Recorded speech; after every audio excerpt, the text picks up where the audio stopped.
Welcome to State of Play on MintPress News. I'm your host, Greg Stoker. Sorry for the unconventional background, poor internet connection, and terrible lighting. I am in Podunk, Arkansas for the holiday, and this is the room, which is an attic, and the internet that I'm working with. So it's almost the new year, and the incoming president-elect Donald Trump has obviously been making some controversial cabinet picks, to say the least. Recently, the government almost shut down last Friday due, this is kind of reductive, to a tweet from Elon Musk. Sorry, President Elon Musk, as many are calling him. He has also started fighting with RFK Jr., Trump's pick for the Department of Health and Human Services, about weight loss pills or overweight loss pills, and the fractures within the incoming cabinet are starting to form before they even take office. Should be an interesting next 4 years, to say the least.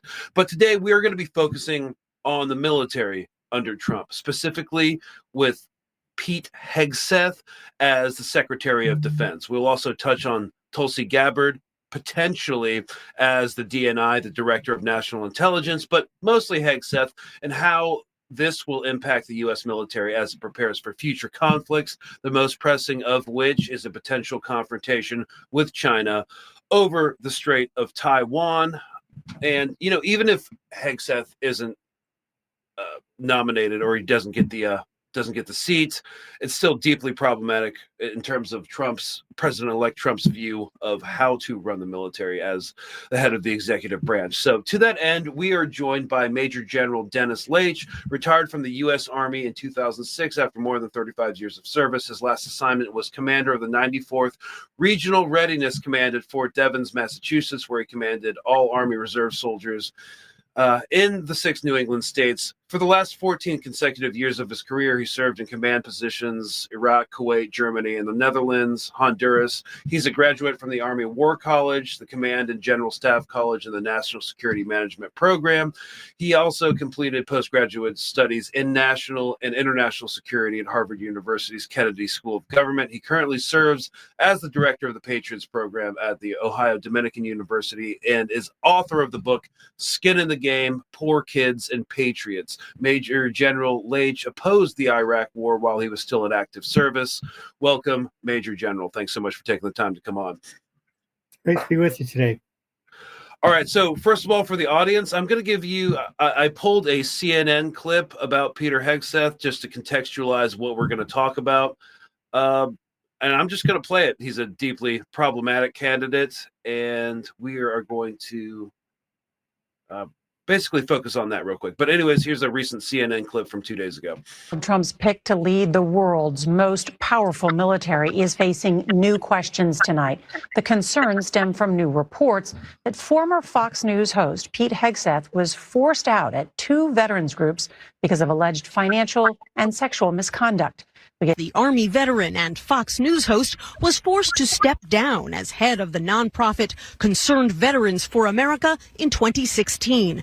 The group's founders, billionaire Republican donors Charles and David Koch, pushed Hegseth out after staffers accused him of financial mismanagement, sexual misconduct, and repeated intoxication. Hegseth sometimes got drunk to the point of needing to be carried out of the organization's events. Can you tell us why you resigned, sir?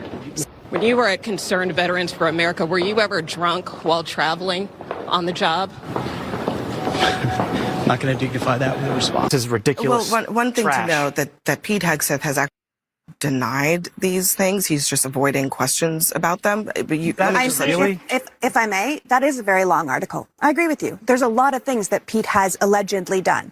And whether it is that he's stolen from the organizations he's run, or he has endless drug escapades, or he has white nationalist tattoos, or he's women, whatever it is that he says or he has allegedly done. No, I'm saying, hold on, that's all reported. But here's what I'm saying. The biggest thing people need to understand. I don't think you're ashamed of yourself. If I may. Let me just correct one thing. I don't think there were white nationalist tattoos. You mean Christian tattoos? Hold on. He didn't. The allegation was not that he stole from the organizations, but that he mismanaged the money. Continue. So I would say the biggest thing to remember is that the Secretary of Defense is involved in every issue of our national security. Involved in, I don't know why you're laughing, involved in the use of nuclear weapons, is sending our troops into combat, approving drone strikes. There are literal life and death issues in the hands of the U.S. Secretary of Defense every day. And On the alcohol alone, you cannot give someone a job like that who has a drinking problem. So you cannot play games with that. And this man has too many skeletons in his closet to put him in charge of such a large organization. Yeah, I'm never going to knock veterans with their struggle with alcoholism, but probably not the best choice to have someone who in charge of a veterans organization that had to be carried out at formal events as the nomination for Secretary of Defense. And General, you wrote that from your recent op-ed, the nomination of Peter Hegseth as Secretary of Defense represents a clear and present danger to America's national security. He does not possess the leadership or management experience to successfully manage a workforce of 2.3 million people in an $800 billion budget. He's expressed alarmingly poor judgment across the board in a range of policy and political issues. Finally, he has demonstrated a number of moral failures in his personal life. In Hegseth's own words, he is an unqualified candidate for SecDef. So I was wondering, just to begin, what are your main reservations about Peter Hegseth? I mean, they're kind of obvious, and how do you think that this could negatively impact force readiness and the entire military apparatus itself? First of all, let me begin by saying that I think this is an affront and a slap in the face to military that's serving today and to veterans. I think it's a bigger slap in the face than Trump's comment about being suckers and losers. I have a T-shirt that I was going to wear today that says, "I'm a veteran. I'm not a sucker or loser." This is an affront to those who serve in the military and those who have served. If you forget about for a minute the moral issues and the other things that are brought up, they're salacious. I mean, this is a huge job. This is a job that involves 24 hours a day, 7 days a week, and the complexity of running the Pentagon is huge. This is the biggest job in the government. It runs a whole gamut of things, and he is singularly unqualified and inexperienced. There's nothing in his background that says that he can manage an organization this big, this complex, and this demanding. When you look at it and you say that we're going to do on-the-job training for this, it's just too big a gap to deal with. The military operates at four levels, really. It operates at the tactical, the operational, the strategic, and the geopolitical level. Hegseth's experience in the military, and I applaud his service. I really do. Is strictly at the tactical level. He was a major. He just made major before he left. He was a part-time soldier in the National Guard, and all of his experience was at the strategic level. To make a jump to the geopolitical, where he's dealing with complex issues and other military leaders throughout the world, is just too big a gap for anyone to make. I think there's one other thing that bothers me about this whole thing. I'm stunned that no 4 stars and no former secretaries of defense have spoken up about this. I mean, you have Leon Panetta and others who have spoken up on a number of issues. They need to speak up on the complexity of the issues and the absence of experience and leadership that he's demonstrated to this point. Right. A lot of people have issues with Lloyd Austin and how he's running things, but at least he does have that experience.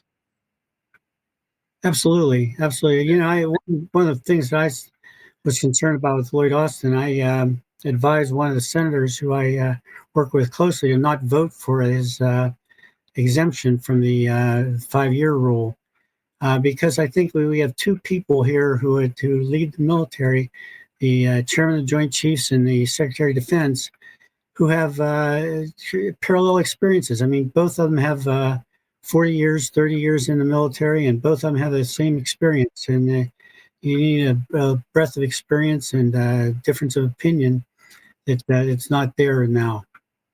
Right.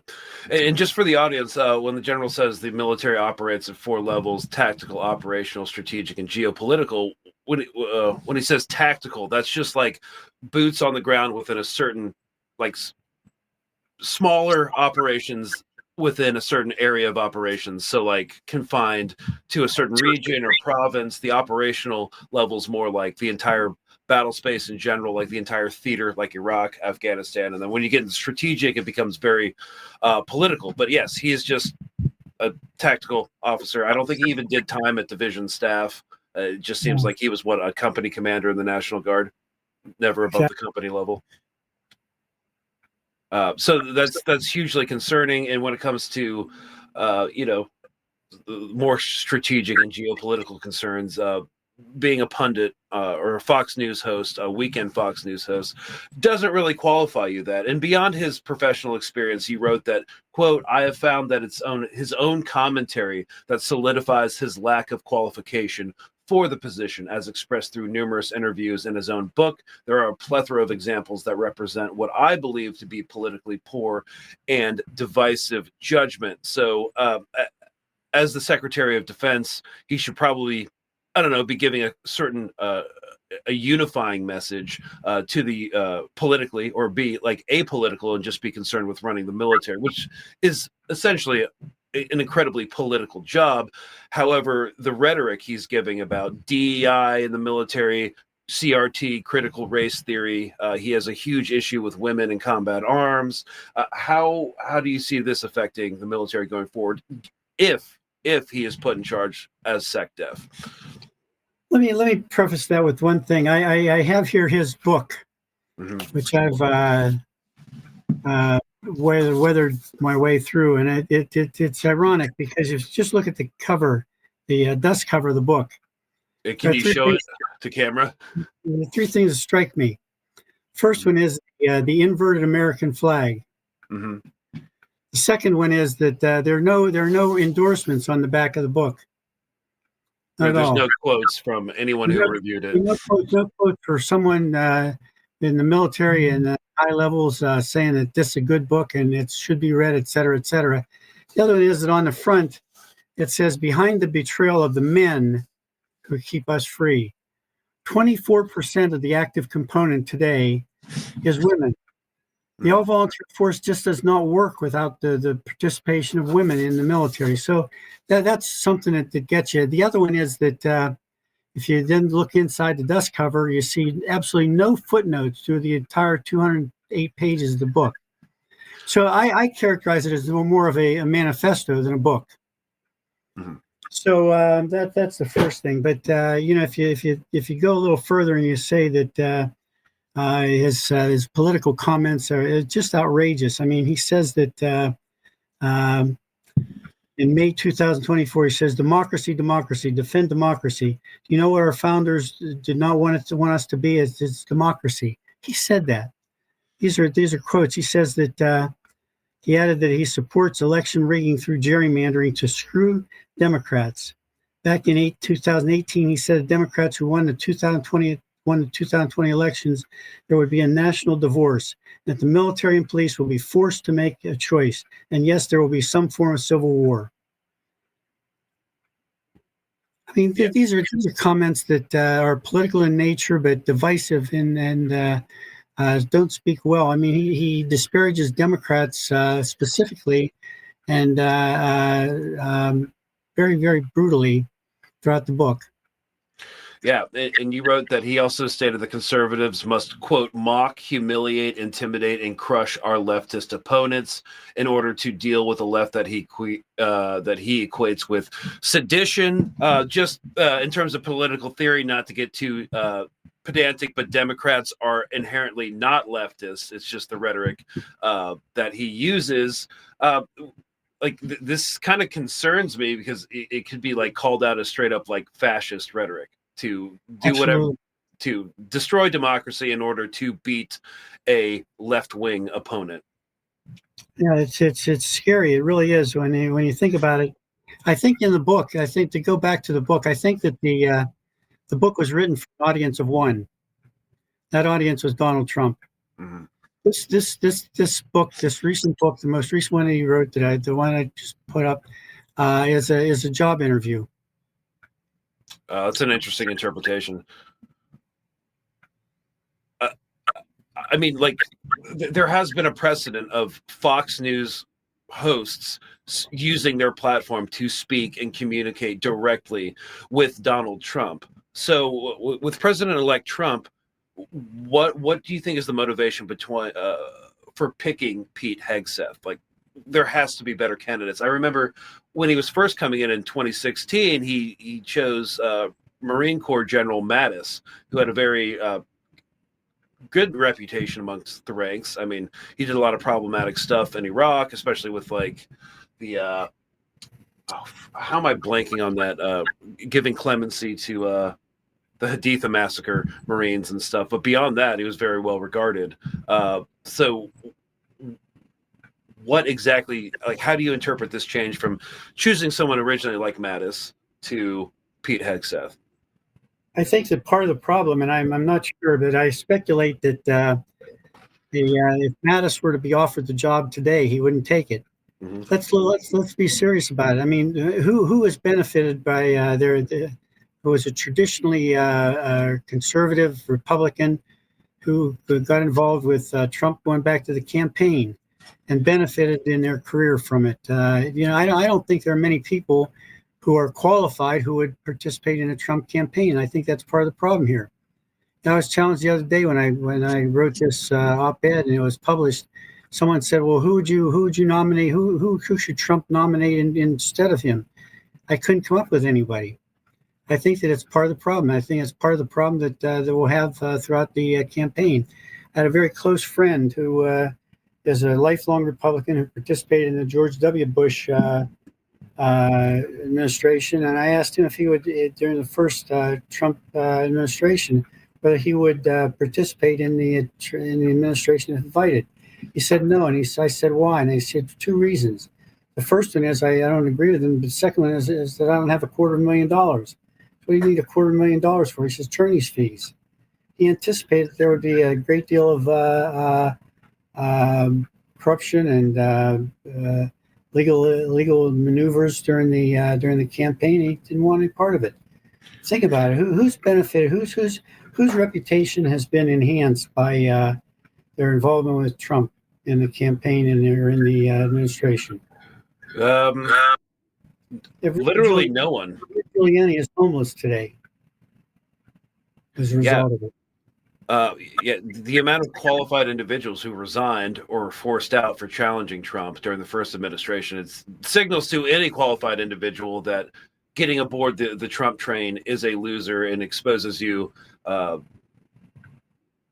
lawsuits, to political death, and a number of other things. So that's an interesting prospect. $250,000 for legal fees, just unanticipated, just because of the nature of the Trump administration. Now, a lot of people are celebrating the nomination of Peter Hegseth because of the DEI and CRT stuff, and just to drive this home for the audience, some conversation on what I would call the far right or the MAGA world is that they're celebrating this. They see Pete Hegseth because he's not some elite 4-star general with like massive stock. I mean, he does have massive stock options and stuff, and a great amount of wealth from his time as a Fox News correspondent, but they see him as a drain the swamp kind of guy. And this is kind of the response we're seeing within the public,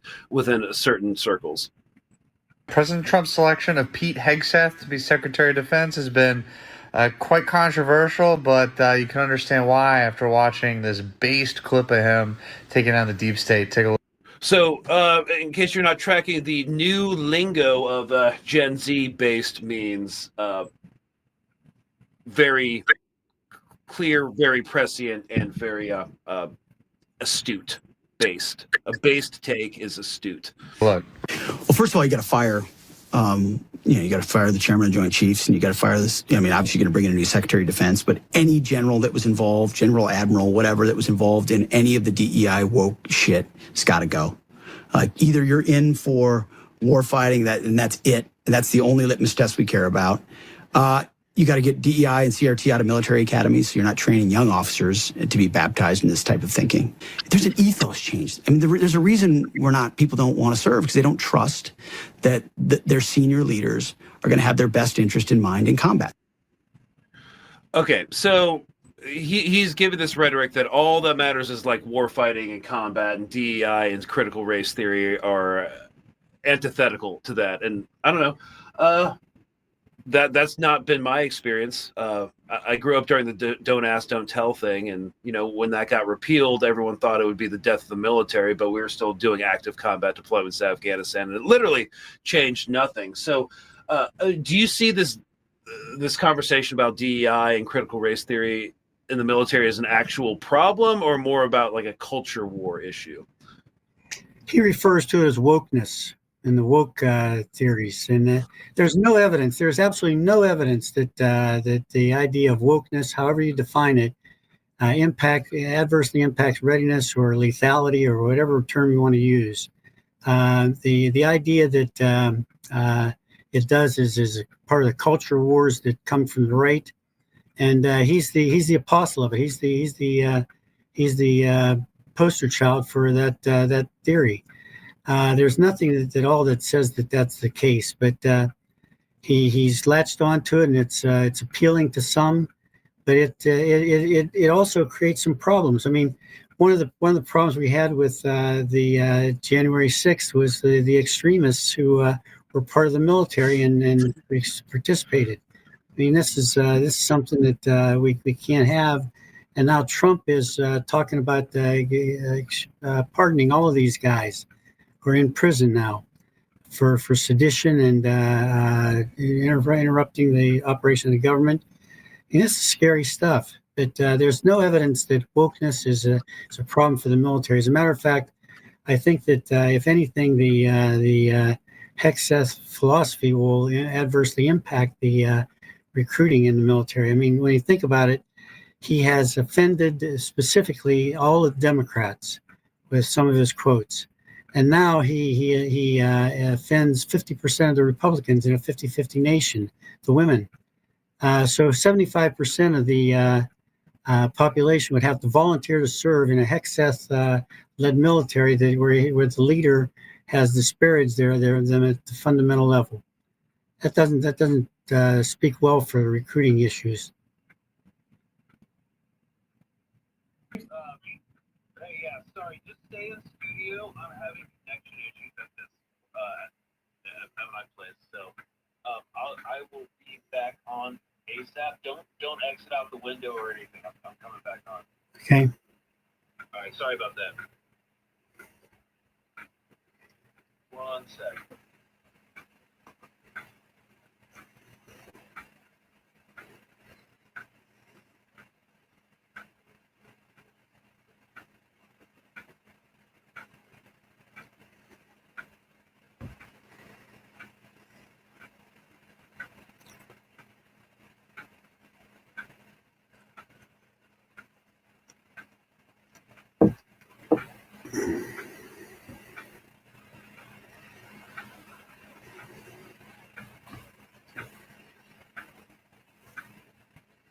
Okay, sorry about that. I'm back and we're still recording. I'll just have my producer edit this thing going forward.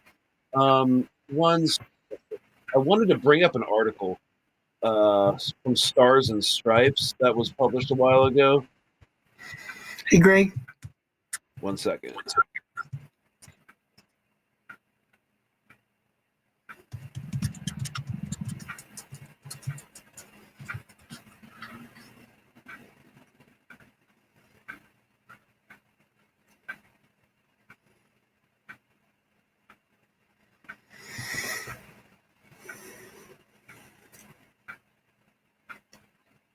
Okay. So, what did you end up saying? Sorry, I kind of froze out for a minute. I think that the last thing I said was I brought to the audience's attention the fact that Hegseth has offended 50% in a 50-50 nation. He's offended and implied that all of the Democrats are woke, unfit for military service. And basically 50% of the Republicans are unfit for combat service because of their female, their gender. So you have 75% of the population of 50-50 nation who would have to serve in a Hegseth-led military where they've been disparaged and discredited. That doesn't speak well for the recruiting issues that we're talking about now. Yeah, and especially since over the past 10 years, Stars and Stripes has been, which is a military publication, has been publishing a number of articles that a slight majority of the military itself votes Democrat. You know, we have this from 2018, veteran fueled edge for Democratic takeover of the House. Yeah, because you know, we have to realize that a lot of people in the military are not white, you know, and they tend to vote differently than for conservative Christian nationalists as their elected representatives. So I definitely do see this being inherently damaging too for recruiting, and also not just for recruiting though, for retention. And retention is just for the audience to understand is retention is every few years, it depends on your contract, you decide if you're going to stay in the military or ETS, separate. So retention is getting people to sign re-enlistment contracts to keep experienced individuals in the military once their 2 to 4 to 5 year contract is over. So you want to re-up, get them to re-enlist so you don't lose that skill set, you don't lose senior NCOs and experienced officers. And this, I would say, could also affect retention, which is another huge and important issue within force readiness. No question. Well, think about this. Think about the fact that he's saying that we have to purge the general officers and the flag officers who have embraced the DEI. If that happens, if in the first year of a Trump Hegseth DOD, the chairman and those general and flag officers who have embraced DEI are purged from the military. What happens 4 years from now when a Democrat assumes the White House? We have to go back to, do we then purge those who survived the first purge in 2025? I mean, this is crazy. This is disruptive as could be. And so so let's play out a hypothetical.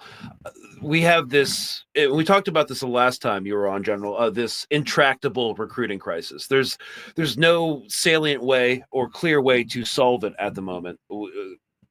There have been record low numbers of recruitments on all branches. I think, except with the exception of the Marine Corps, I think they're the only branch that has met their quota over the past couple of years. That's it.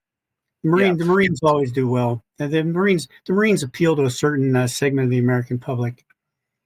Yeah, and so they also have great PR too. But and great looking uniforms too. Mm-hmm, I know.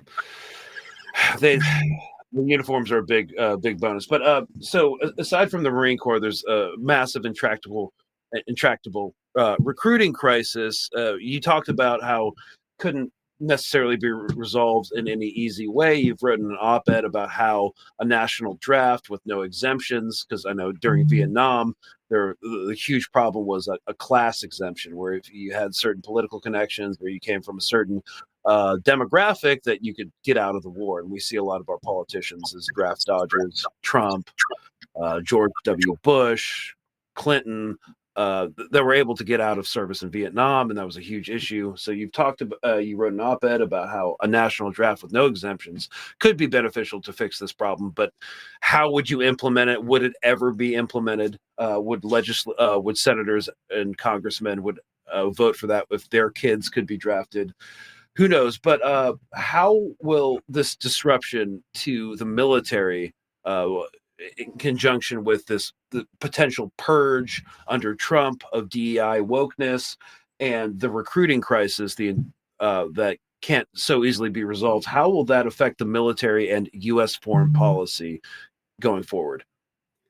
I think that it'll affect foreign policy, and that we'll be a weaker military. We'll be unable to, our allies in some cases will realize that we can't generate force to help them fight wars or project power in various parts of the world. I think that we're seeing some realignments already. We're seeing some people take a look at whether they can rely on the United States, a viable partner to help them. I think that in the long term, it'll impact adversely our geopolitical power and our ability to be a viable ally. Right, and you also there's this rhetoric within the MAGA world and within Trump's circle that he is an anti-war, anti-interventionalist candidate, and I'm not. I mean, yes, he has talked about pulling out of NATO, getting Europe to finally pay for it, but that is inherently problematic since Europe has its own financial crises and social and political upheaval going on. But he's talked about even during his first presidency that he wanted to pull out of NATO. He says he's going to solve the war in Ukraine before he gets into office, and then of course, Foreign Minister Lavrov, the Russian Foreign Minister, the peer of Anthony Blinken, essentially said, no, that's not going to happen. But he paints himself as an anti-war, anti-interventionalist candidate. I'm not really sure I'm not convinced of that. If we look at, his career during his first presidency, the unprecedented amount of ordnance dropped in Afghanistan, the very provocative assassination of General Qasem Soleimani of the IRGC, and a number of other things. But he has stacked his cabinet with hawks, like actual neocon hawks. You have, Mike Huckabee as ambassador to Israel. He is a hardened evangelical Zionist. I'm surprised and glad he didn't choose Mike Pompeo again. But yes, even Tulsi Gabbard, who again painted herself as an anti-war candidate or representative, has kind of walked back. She says she supported the war in Iraq now and is giving dog whistle flags for being interventionalist. But he's kind of surrounded himself with these pro-war, I wouldn't say pro-war, but hawkish people. And I guess one check on that could be the military reality on the ground, like what's the different forces within the U.S. military, taking into account the recruiting crisis, and also like how after the global war on terror and 20 years of engagement in low intensity to mid intensity counterinsurgency operations that have nothing to show for it, would one check on the potential U.S. foreign policy hawkishness be getting involved in another war doesn't really have the public consent, and would that further deepen the recruiting crisis? Well, I think that in trying to label Trump as an interventionist or whatever, he's a transactional leader. He's a transactional operator, and he's gonna go where the winds take him. I don't think there's any strong policy or dogma that drives his decisions or his orientation. He's gonna go where the transactions are more favorable, and it's going to be a short-term issue I see a little opportunity for real strategy to come out of the Trump administration in a geopolitical or a strategic manner. Yeah, I mean that is very quid pro quo, very transactional, but he does seem to have a native belligerence towards China. Yeah, but I think that a lot of that is economic. Yeah. Which makes it transactional. But the prospect of a war with China over Taiwan, I mean, let's face it, most people can't find Taiwan on a map. Right. And to go into a war with China over Taiwan, I mean, Taiwan is a critical national interest to China. It doesn't make a difference to the United States except for chips. And we're taking some steps to challenge that, not to deal with that now. But I don't see us getting in a war with China. I don't see it happening anytime soon. But the thing that concerns me is that the Taiwanese will flex the muscles or whatever and force the Chinese to act, and that's going to force the United States to then make a decision as to whether they want to challenge the Chinese government over Taiwan or not.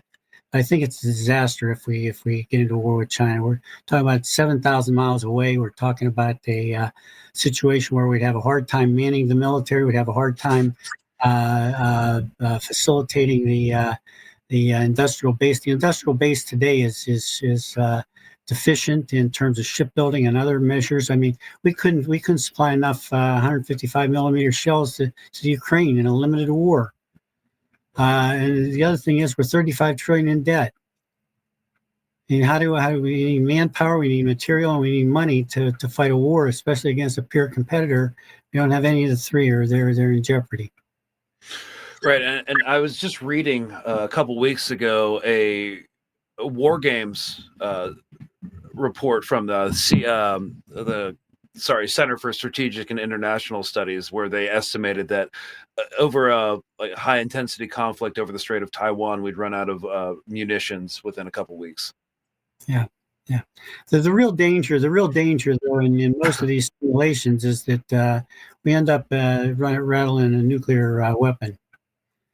There isn't a clear winner, so somebody would revert to a nuclear response, and then the escalation is just terrible. Well, with the amount of brinksmanship, like nuclear brinksmanship, that's going on with Ukraine and potentially with China, do you think our policymakers have too much faith in the proliferation theory of MAD, mutually assured destruction, that they wouldn't possibly use? No one would possibly ever use a nuke because it would just destroy everything. Do you think they place too much faith in that? I think it does. I think that there's a theory among some people in both China and Russia and the United States and now Iran and North Korea that there could be such a thing as a limited nuclear war. I don't think that there makes much sense, but I think there's that sense in those some parts of those circles that say that there could be a limited nuclear war. But what would that even look like? Like, people would just nuke a couple cities or nuke other nuclear sites, like our stockpiles out in North Dakota, and we would just be like, okay, enough's enough, and call it off. But you have escalation all the time. I mean, escalation is part of war, mm-hmm. And the ultimate escalation is a nuclear step. Yeah, and then it seems all brakes are off then. But I just got recently, General, sent an email from someone still in the Navy. I don't have permission to share all of it, but it was sent out from Force Connect, basically saying that that the reserves, and they were trying to, a direct quote was, "This will ensure we are prepared for a conflict with the People's Republic of China in 2027 and will secure the Navy's long-term advantage." It's about, Navy Reserve Strategic Advantage Program. So there definitely does seem to be, I don't know, like, should people be alarmed by something like this, a call for a confrontation by 2027, and is that even viable? I think it's viable, but I think people should be concerned. But as I write in my book in 2013, that most Americans view their military in general and the way we man the force in particular through a lens of fear, apathy, ignorance, and guilt. Most Americans don't care about the military. It's something that you go to a baseball game or whatever, you see the flyover and you say USA, USA, and all that. But most people don't understand the military, don't understand the risks and the sacrifice that people make, and the dangers that are part of the world.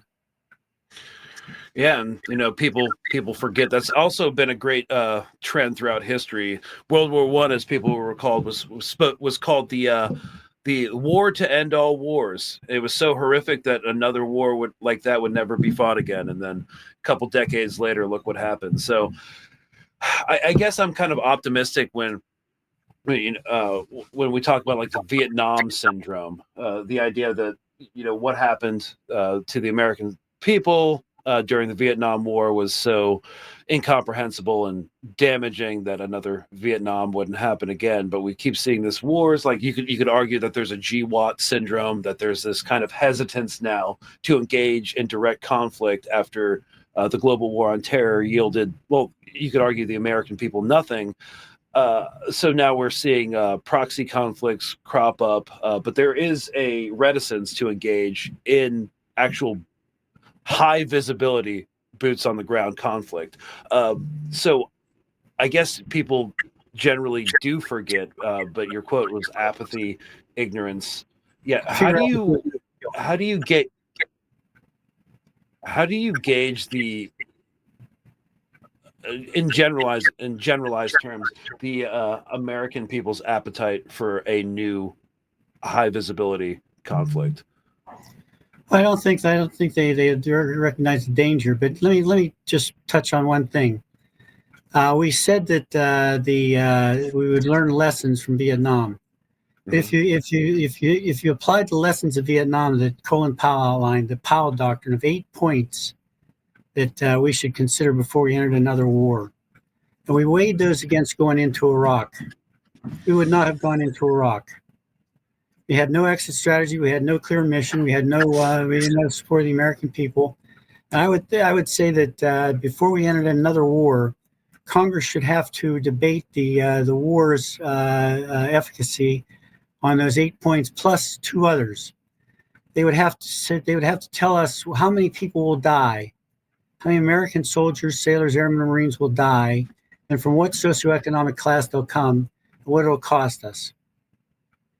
I think that would be a break. That would be the best break on wars. Yeah, and I think one of the more powerful points on that is which socioeconomic class would they come from? We know. Yeah, you put that in your book. Sorry, it was called Poor Kids and Patriots. Yeah, you're right. Yeah, so there's something called the poverty draft, which we've definitely talked about before, and it's a colloquial term. And I'm not sure. The definitive academic experience or exposition of that. It's by two scholars, Shin and Kindler. It's called the casualty gap. It identifies the expansion of the casualty gap based on socioeconomic strata.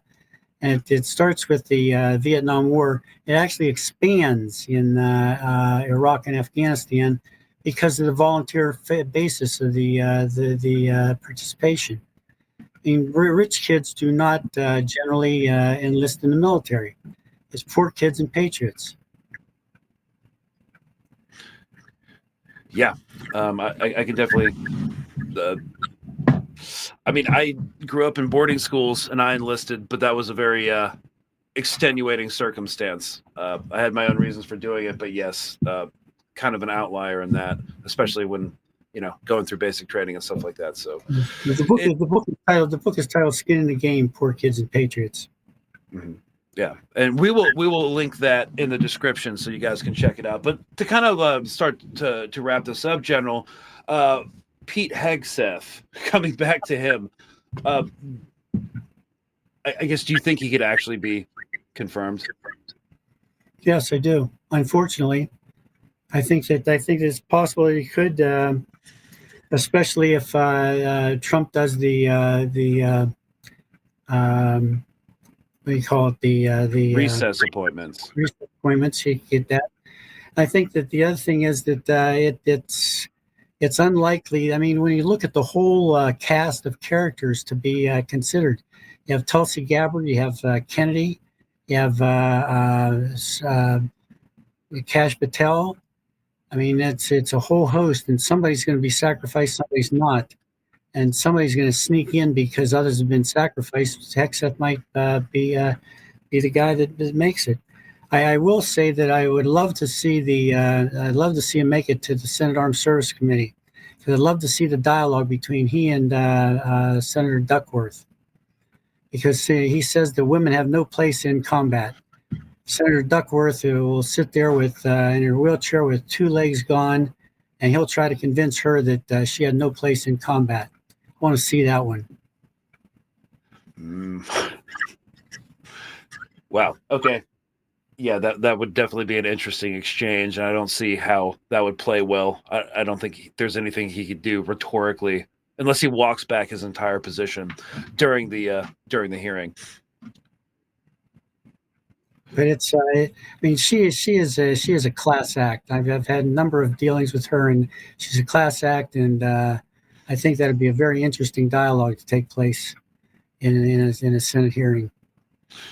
Also, one more thing that you touched on in terms of Hegseth was his kind of contempt for the Uniform Code of Military Justice. I think he wanted to absolve soldiers of war crimes overseas. Well, yeah, we had special forces soldiers who were convicted of crimes in war crimes in Iraq, and he went on his show on Fox and advocated for their pardon, and didn't tell his audience that he was also in dialogue with Trump, and Trump exonerated them. He pardoned them. I mean, this contempt for a bedrock of military culture in the United States, and the interruption of the interference of a Secretary of Defense and the Commander in Chief in support of war criminals is just antithetical to the culture of the military. Yeah, I definitely think that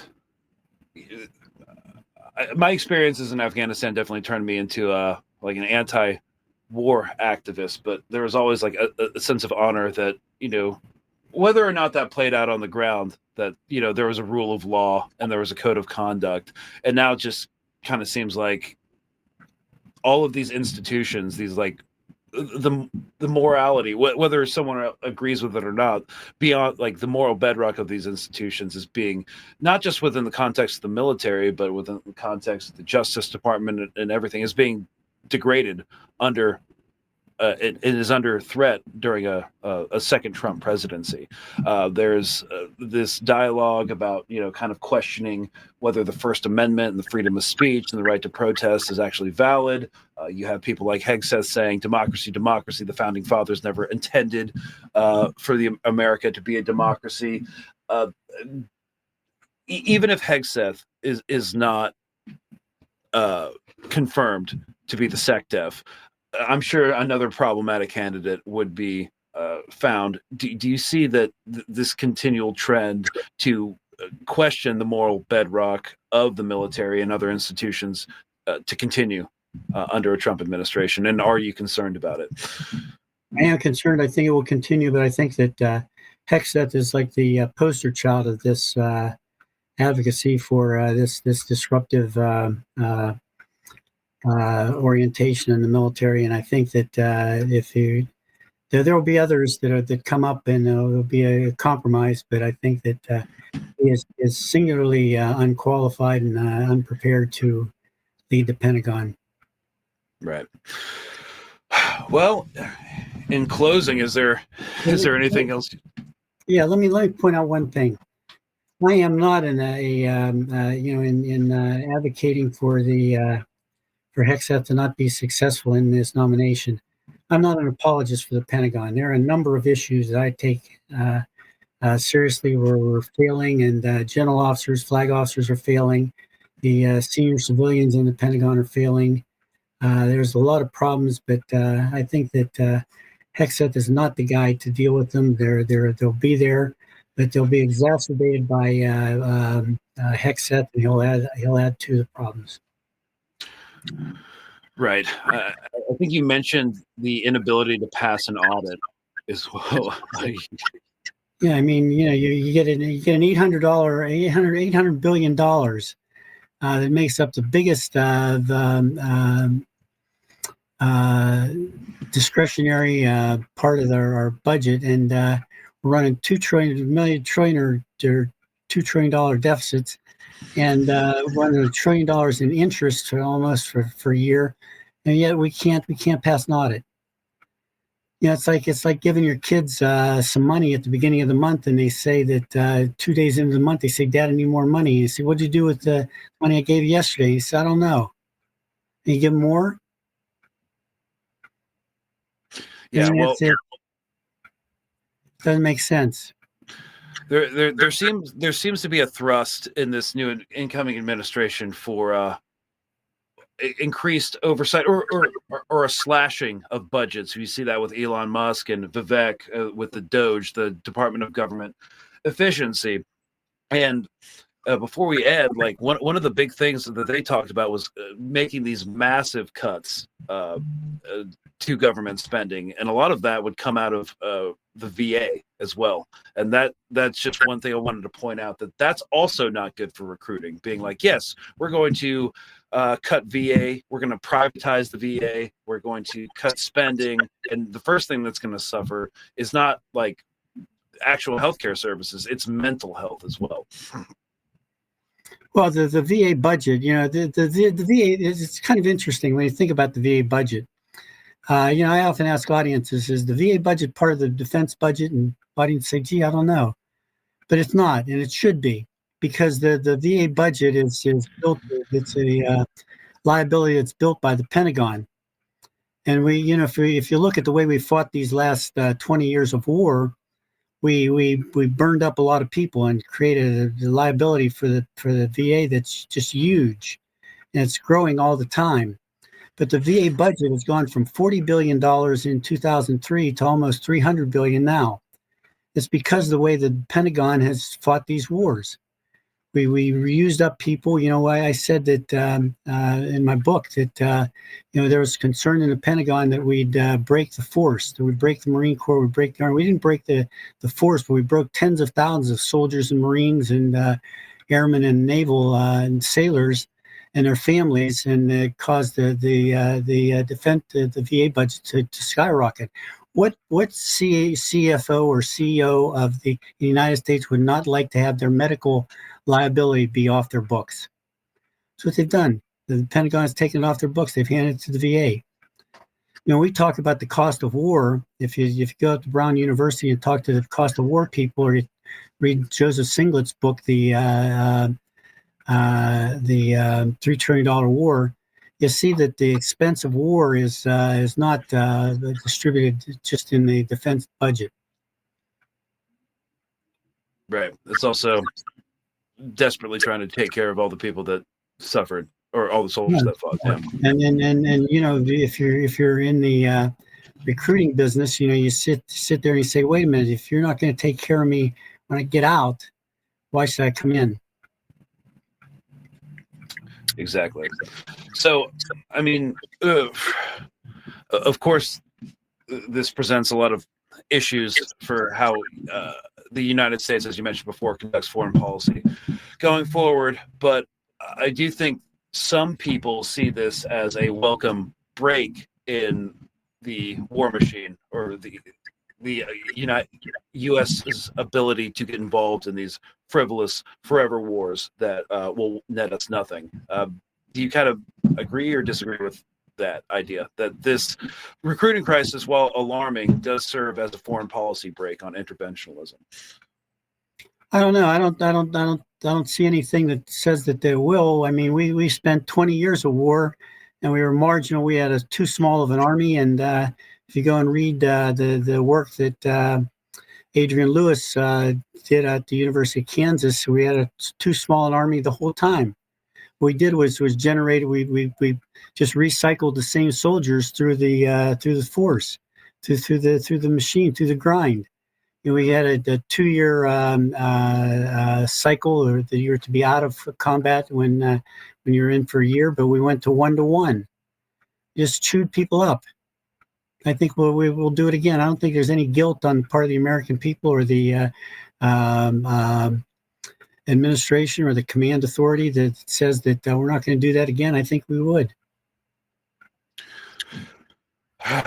Yeah, I agree. And again, the drums are pounding yet again for I don't know. I'm concerned about another foreign intervention. So we'll see. We'll see if they can generate. we have Iraq or Iran pounding. That's the drum that's being pounded as a theoretically non-peer competitor. But I think that people would be surprised at how effective Iran could be in fighting. Also, people have to remember that Iran has quite a significantly larger population than Iraq, with difficult terrain, especially the mountainous regions. And assuming that we could, through armed intervention, topple the Iranian government, we'd then have to pull security on that massive population while we conduct, quote, nation-building operations. The Army, the Brookings Institute wrote about this back in 2009 on their paper, The Path to Persia, that it's just not militarily viable with a force as small as the United States, because we'd have to use up the entire active duty population to run security operations during a nation-building exercise, and that would leave no active duty left for any contingency plans in other theaters overseas. But there are many, including me, who think that we may be sleepwalking our way into a war with Iran via our support for Israel. Yes. And, I wish there was time to get into that, but we are almost at the hour mark. We thought that we wouldn't have enough content to go over for an entire hour, but I really appreciate you taking the time, General, to come on and talk about your views regarding Pete Hegseth, and again, at the end, sleepwalking our way into the next war, given even all of these existential circumstances exist, the recruiting crisis, and whatnot. It just seems like we're going to keep repeating the same mistakes over and over again. So, again, thank you so much for coming on, and we really appreciate your time. I enjoyed it. Thank you. All right. And thanks, y'all, for watching. Hope you have a happy holidays. Merry Christmas or Happy Christmas. I know a lot of you guys are coming in from the UK, and y'all say Happy Christmas over there. So we will see you Thursday when we come back. Not sure exactly what it's going to be about, but we will keep paying close attention to the news, and we'll try to give some analysis with regards to that. So enjoy your day off, and we will see you on the next one.